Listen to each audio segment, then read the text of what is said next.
Sebelumnya, Assalamualaikum warahmatullahi wabarakatuh.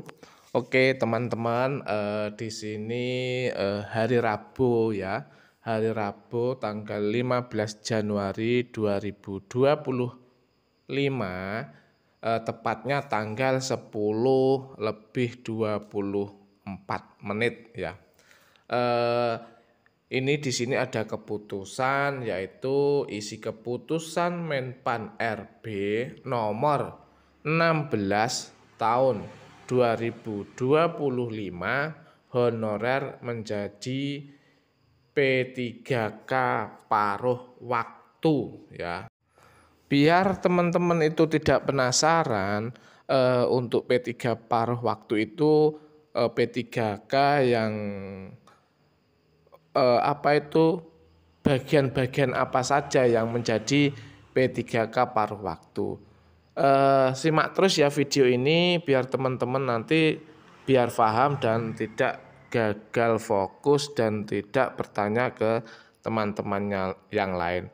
Oke, sebelumnya untuk teman-teman yang baru bergabung jangan lupa di like, komen, subscribe, dan lonceng notifikasinya dibunyikan biar teman-teman tidak ketinggalan dengan video-video terbaru dari Arik Channel. Kementerian Pendayagunaan Aparatur Negara dan Reformasi Biografi Republik Indonesia Kemenpan RB itu menerbitkan aturan baru ya. Jadi menerbitkan aturan baru di hari Rabu tanggal 15 Januari ya 2025, itu yakni keputusan Menteri Pendayagunaan Aparatur Negara dan Reformasi Biografi Republik Indonesia nomor 16 tahun 2025 tentang pegawai pemerintah dengan perjanjian kerja paruh waktu. Nah, di sini ya, keputusan Menpan RB nomor 16 tahun 2025 itu ditekan Menteri Pan RB Rini Widiantini pada tanggal 13 Januari 2025. Isi keputusannya terkait penetapan pegawai pemerintah dengan perjanjian P3K paruh waktu. P3K paruh waktu adalah pegawai aparatur sipil negara ASN yang diangkat berdasarkan perjanjian kerja dan diberikan upah sesuai dengan ketersediaan anggaran instansi pemerintah. Skema ini disiapkan sebagai alternatif untuk membantu menyelesaikan penata pegawai non-ASN alias honorer di tahun ini. Seluruh tenaga honorer alias honorer yang tidak lulus seleksi CASN baik CPNS atau P3K tetap akan diangkat jadi ASN.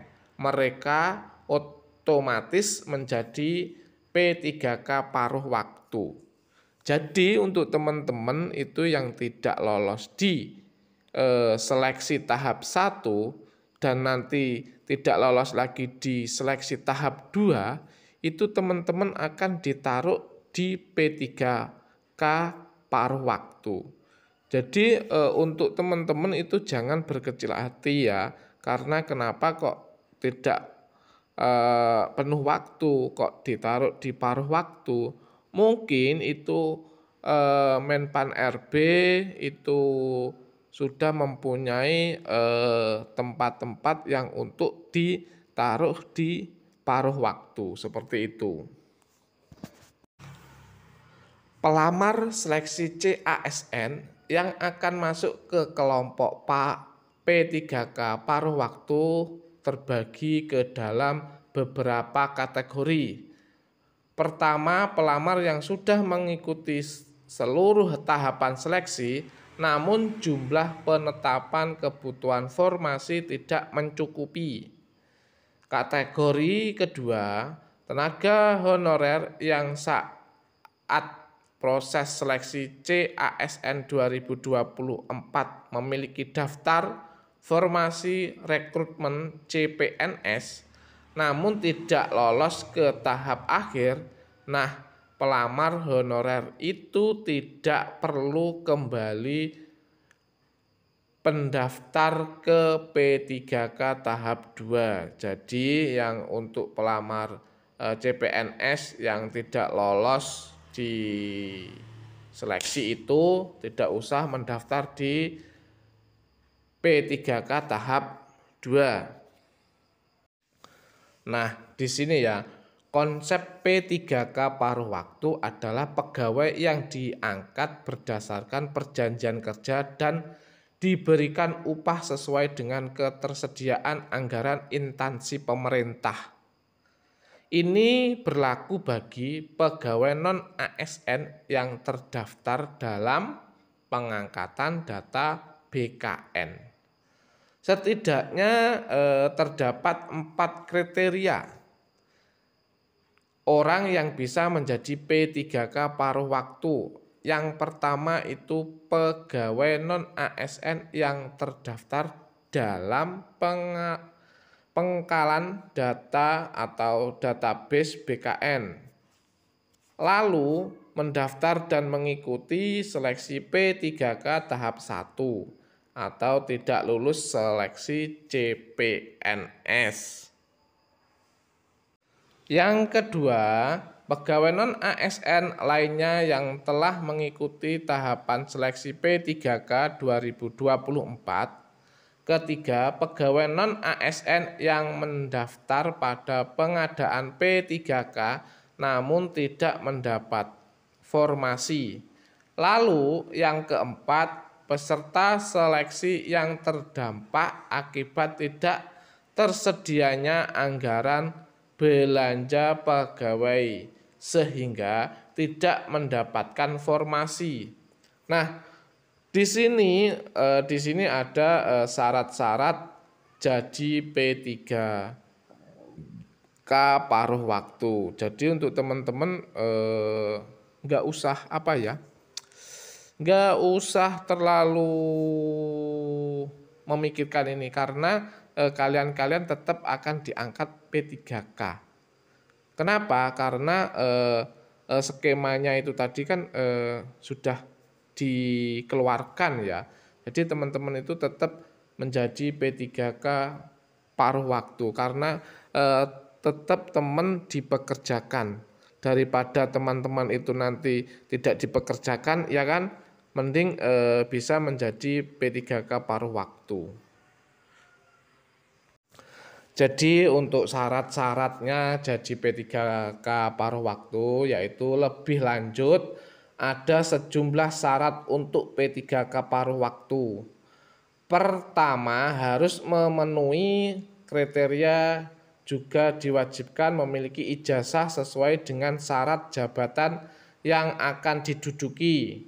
Kemudian kedua, terdata dalam data BKN atau memiliki masa kerja minimal 2 tahun pada saat mendaftar seleksi ASN 2024. Yang terakhir ya, mendaftar dan telah mengikuti seleksi 2024.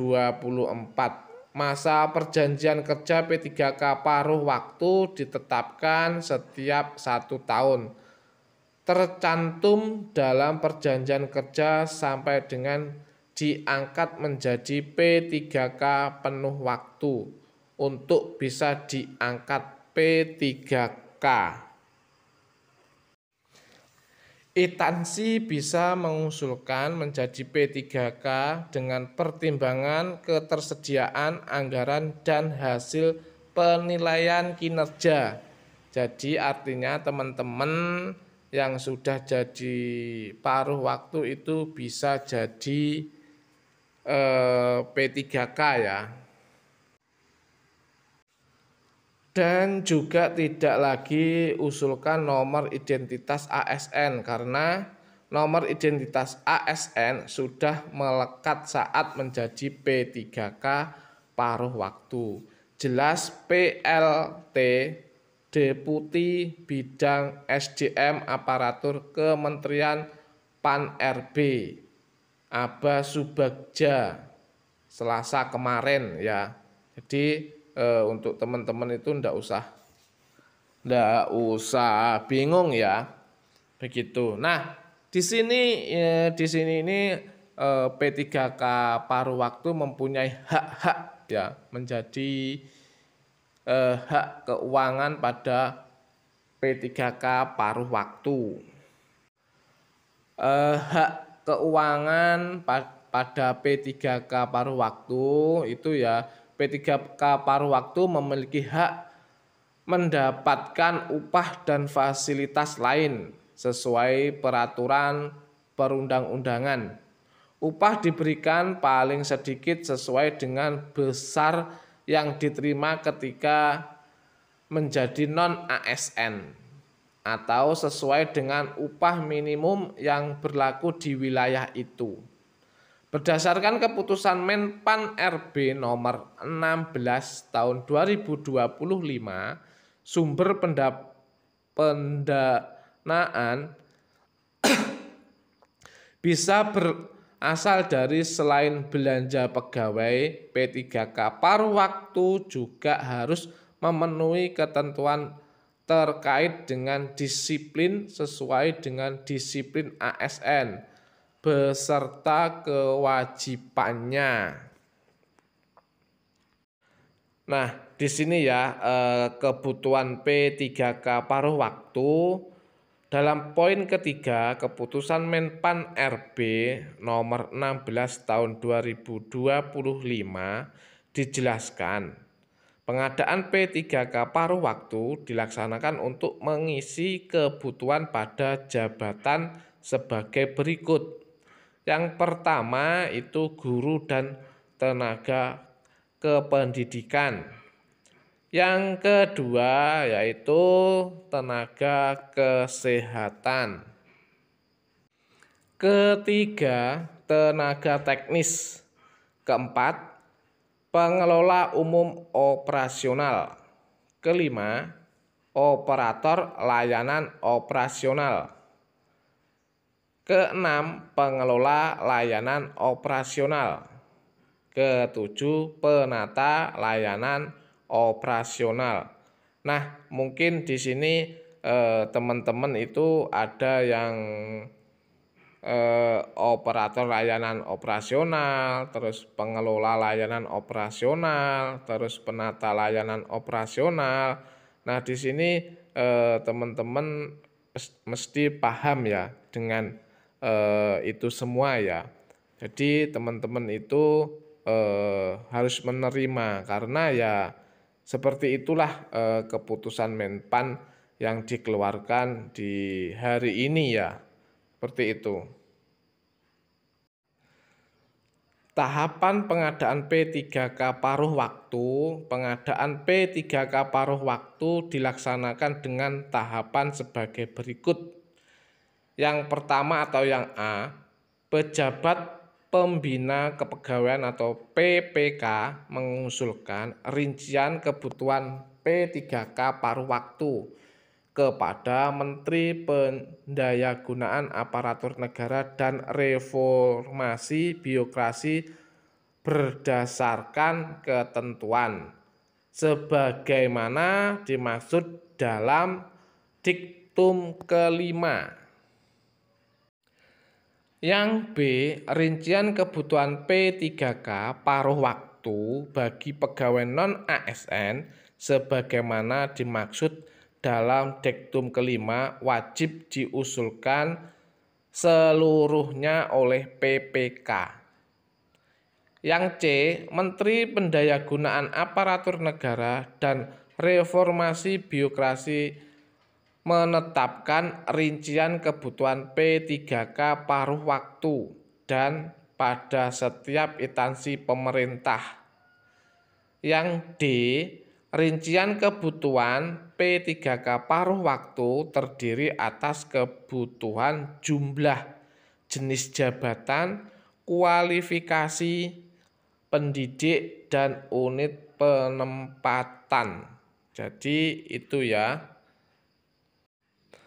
Yang E, PPK mengusulkan nomor induk P3K, nomor identitas pegawai ASN kepada kepala BKN. Paling lama itu 7 hari kerja setelah mendapatkan penetapan rincian kebutuhan P3K paruh waktu dari Menteri Pendayagunaan Aparatur Negara dan Reformasi Birokrasi. Yang F, Kepala BKN menetapkan nomor induk P3K, nomor identitas pegawai ASN. Yang G,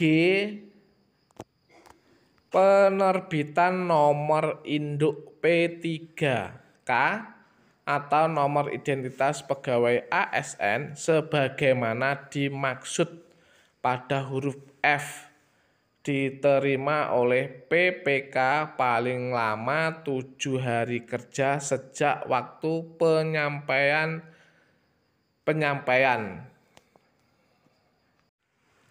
Dan PPK menetapkan pengangkatan P3K paruh waktu sesuai dengan ketentuan peraturan perundang-undangan. Jadi untuk teman-teman yang paruh waktu itu tetap mempunyai SK ya, dan mempunyai nomor NIP ya, seperti itu. Nah, di sini juga ada pembatalan P3K paruh waktu ya.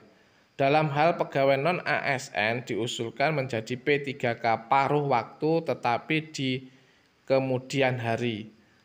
Mengundurkan diri, diangkat mengundurkan diri karena tidak menyampaikan kelengkapan dokumen.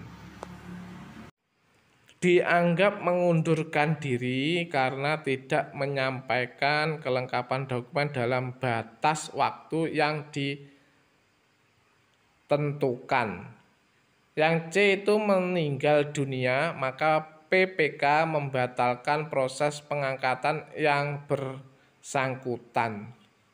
Nah, jadi itu ya teman-teman yang baru keluar.